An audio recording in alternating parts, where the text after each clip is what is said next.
જય માતાજી મિત્રો, સ્વાગત છે તમારું બધાનું આજના વિડીયોમાં। જીવનનું અસલી સુખ ક્યાં છે તે વાત ઉપર માતાજીએ આજના પ્રવચનમાં શું કીધું છે તે આપણે આજે જોવાનું છે। તો ચાલો શરૂ કરીએ આજનો વિડીયો। જય ખુખારમાં મેલડી।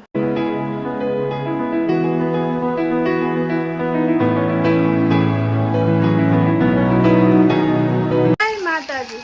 એની મન નહીં ભૂખ, એની મન ભૂખ નહીં કે તમારું ભલું કરું તમે મારા ગુણગાન ગાઓ, હું તમારું ભલું કરું અને તમે મને સામે બદલામાં કંઈક આપો, મારે એની ભૂખ નહીં।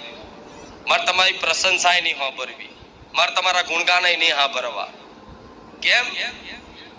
કેમ કે માની ફરજ છે કે દીકરાઓને જ્યારે જ્યારે કષ્ટી પડે, દીકરાઓને ભૂખ લાગે ને ત્યારે માની ફરજ બને છે કે દીકરાઓને ટાઈમસર ખવડાવવું। દીકરાને તરસ લાગી હોય તો માની ફરજ બને છે કે દીકરાને તરસ લાગી છે તો પાણી પીવડાવવું। દીકરો માટીમાં રમીને મેલો થયો હોય તો માની ફરજ બને છે, દીકરો ક્યારેય નહીં કે હું માટીમાં રમીને મેલો થયો છે મમ્મી મને નવડાય, પણ માને ખબર હોય કે મારો દીકરો બહુ મેલો થયો છે માટીમાં રમીને લાય અને નવડાવું તો માં એને ઘસી ઘસીને નવડાવે। કેમ? કેમ કે માની ફરજ બને છે। અને બીજી વસ્તુ, માં એના દીકરાને ચાહે છે કે મારો છે, ભલે પછી દીકરો એના ગારો બોલતો, એના લાતો મારતો, છતાંય તેને માં એને ખૂબ લાડ કરશે। હા, એનો મેલ ધોવા માટે નવડાવવા પરાણે તે મારી મારી ઘસી ઘસીને એનો મેલ કાઢવા અત્યારે થોડો રડાવશે ખરી, પણ થોડાક ક્ષણોમાં, થોડાક સમયમાં તરત જ માં એના ખોરેમ લઈ અને હાથેથી કોરિયા ખવડાવે, એનું નામ માં કહેવાય। કેમ કે માની અંદર મમતા છે, કરુણા છે, દયા છે।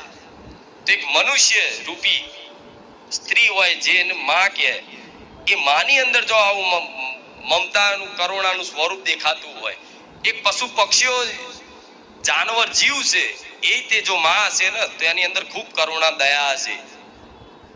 એક નાનું વાંદરું હશે ને પણ એનું તે બચ્ચું હશે ને તે માં, એ વાંદરાની નાના બચ્ચાની માં, એ પોતે નાનું બચ્ચું કદાચ કૂવામાં પડ્યું હશે ને તો એની માં એની પાછળ છલાંગ મારી દે, એનો માં કહેવાય।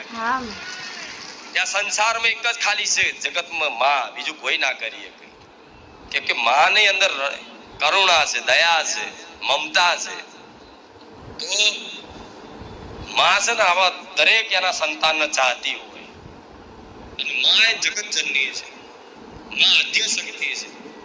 એ આદ્ય શક્તિ, આદિ શક્તિ, પરાશક્તિ, તમે પાર્વતી સ્વરૂપ, મહાકાળી સ્વરૂપ, ચામુંડા જે ગણતા હોય ને, પણ માં બધી એક જ છે, કોઈ અલગ નથી।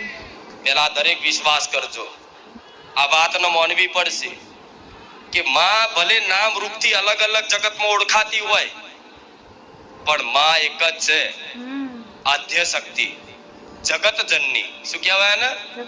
આદ્ય શક્તિ, જગત જનની। તો આખી જગત જનની માં જો તમારી પર પ્રસન્ન થઈ અને કૃપા રાખતી હોય, આશીર્વાદ રાખતી હોય, તો તમારે ક્યારેય ડરવાની જરૂર નહીં। તમે માની ચુંદડીના હેઠળ બેઠા છો। શું કીધું? તમે માની ચુંદડીના હેઠળ બેઠા છો। એટલે હર હંમેશા માટે માં પોતાની સંતાન પ્રત્યે એટલી કરુણા રાખે, એટલી દયા રાખે કે માં કોઈ દર ચાહતી નહીં કે દીકરા તું મને કંઈક સામે બદલામાં આપ। કેમ કે માં પોતાના દીકરાને પ્રેમ કરે છે, એના ચાહે છે। એટલે માં ક્યારેય ના માગે કે હું તને ચાહું છું તો સામે તું મને ચાહ, સામે તું મને બદલામાં કંઈક આપ। પ્રેમ કોને કહેવાય? એક બાજુ હોય કે કદાચ ભલે તું મને ગારો બોલું તો હું તને ચાહું છું। તો માં, તમે આખા જગતમાં બધી જગ્યા ફર્યા, તમારા કામ ના થયા, દુઃખ જલ્દી દૂર ના થયા, છતાંય તે તમે માતાજી ભગવાનને મેણા માર્યા, છતાંય તે મેણા ખાઈ નહીં તે તમારા ઘેર હાજરા હજુર દીવા બેહી રહી છે। તમારી પેઢીઓના મેણા ખાધા, એને ખાધા ને? 6-12 મહિના દીવો કર્યો, દીવાબત્તી ભક્તિ કરી, થોડાક ટાઈમ પછી કોઈ કામ ના થાય, કોઈ જલ્દી દુઃખ દૂર ના થાય, ઘરમાં કઈ એવી પરિસ્થિતિ, ઘટના અચાનક બની જાય એટલે તરત માણસ રિહાઈ જાય કે આટલી બધી ભક્તિ કરી શું કામની, મારે તો જીવનમાં આ ઘટના બની, આ દુઃખ કેમ આવ્યું, આમ તેમ, છતાંય તમે માતાજી ભગવાનને ક્યાંક ને ક્યાંક વેણા મારી દીધા છે કે આટલા તારા દીવા કર્યા, આટલી તારી ભક્તિ કરી, તો આ દુઃખ ચમ આવ્યું એમ કરી ઓગરી કરીને મેણાય મારી લીધા, છતાંય તે માં મેણા ખાઈને બેહી રહી છે. તો એની કૃપા મોનો કે હજુ બેહી રહી છે આવા કાળા કળિયુગ, હજુ કાળા કળિયુગમાં બેઠી છે તમારા ઘેર, હજુ કાળા કળિયુગમાં બેઠી છે અહીં બારેજા ધામમાં. તો કેમ બેહી રહી છે? કે માને ચિંતા છે. તમને ચિંતા નહીં ને એટલી મારા જેવી માતાને ચિંતા હોય તમારી. જેટલી તમને ચિંતા નહીં તમારા દુઃખની, એના કરતા 1000 ગણી, કરોડ ગણી ચિંતા મારા જેવી કરુણામય માનવ હોય કે શું કરું તો મારા દીકરાનું જલ્દી ભલું થઈ જાય, શું કરું તો મારો દીકરો જલ્દી સુખી થઈ જાય, શું કરું તો મારો દીકરાના મુખે 24 કલાક આનંદ દેખાય, એના મુખે હંમેશા ખુશી જ દેખાય. મને એની ઉત્સાહ હોય કે શું કરું. પણ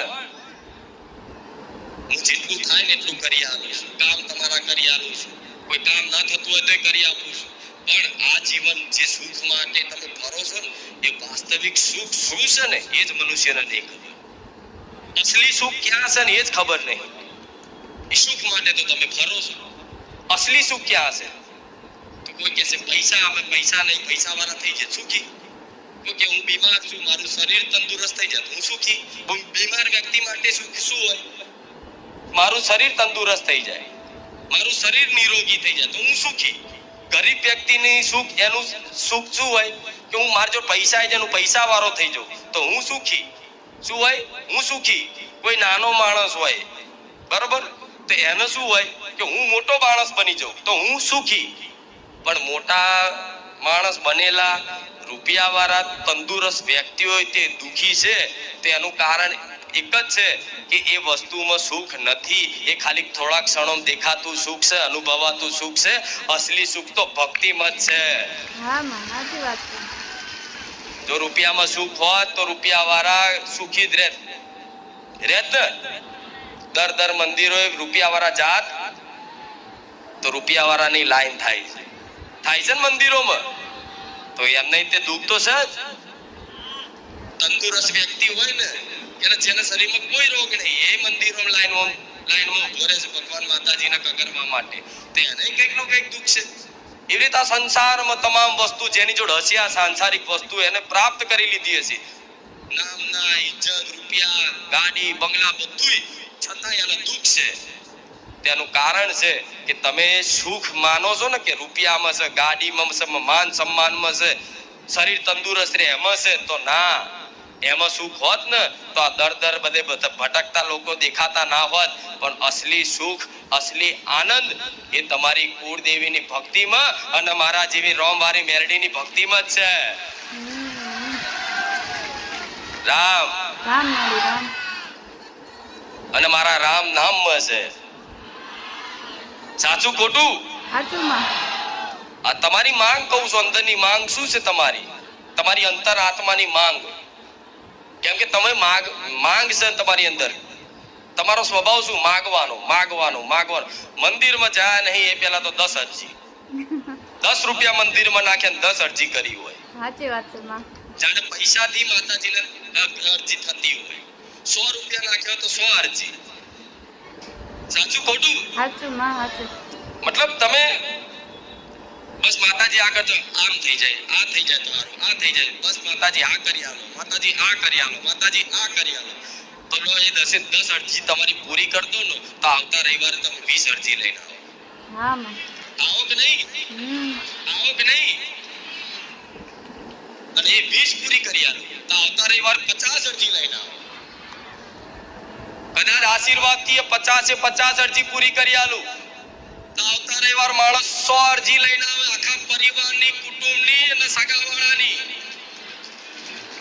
કે મારું તો સારું થયું પણ આ બાજુવાળો બચારો બહુ દુખી છે, એને કેન્સર થી એને મટાડી દેજે, એને મટી જાય. મારી અમાર માસીને લકવો થઈ ગયો છે, એને મટાડી દે. આખા ગામનું ભલું કર દો ને તો તમે આખા જિલ્લાનું લઈને આવો. મનુષ્યનો સ્વભાવ આવો છે, માગવાનું, બસ માગવાનું. એવું જ છે ને. તમારી અંતર આત્મા પૂછો, બસ માગ જ કરવાનું. એટલે કોક દાડો તો વગર માગે આવો એમને. તો માને વાલું લાગે? રોજ તમારા ઘરના આંગણે કોક આઈને ઊભો રહી જાય, આપો ને કંઈક, આપો. તમે દયાવાન સજ્જન વ્યક્તિ હોય તો એને કંઈક આપો જ. પણ રોજ રોજ આઈને માગ કરો તો આલવા વાળાને થક આને શું કહેવું? સાચું ખોટું? સાચું માં.